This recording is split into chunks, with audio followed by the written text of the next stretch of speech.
O Blessed Virgin Mary, Mother of our Redeemer, remember we are thy children, given to thee by thy divine Son, when expiring on the cross. Mother of sorrows, by the tears which flowed from thy eyes, when Saint John related how the traitor Judas sold thy divine Son for the vile price of 30 pieces of silver. How, in the Garden of Olives, he was agonized with fear and sorrow, the blood gushing through every pore, by all the anguish that overwhelmed thy heart, when thou didst hear that Jesus, the only object of thy love, was condemned to death. By the sorrow that pierced thy maternal bosom, in meeting thy only beloved Son, loaded with a heavy cross. Spent through loss of blood, fatigue, and pain, by that heroic resignation to the divine will, which, triumphing over the sentiments of nature, sustained thee at the foot of the cross, by the excess of grief that would have robbed thee of life, had not God preserved thee for the comfort of his disciples and of his infant church. By the dolors that rent thy desolate heart,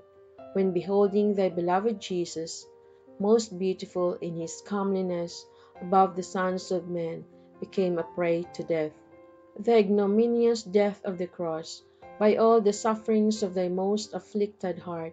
obtain for us, O Mother of Mercy, true contrition for our sins, persevering fervour in the divine service, and the particular favours we solicit in this novena. O thou most tender and afflicted Mother, who didst sacrifice thyself on the same altar with thy beloved Son, and whose heart was penetrated by the nails that fastened him to the cross, as it was our sins, inflicted those torments on thy divine Son. We acknowledge that we justly deserve the wrath of divine justice to fall on our devoted heads. But if those very sufferings have proved our defense and protection heretofore,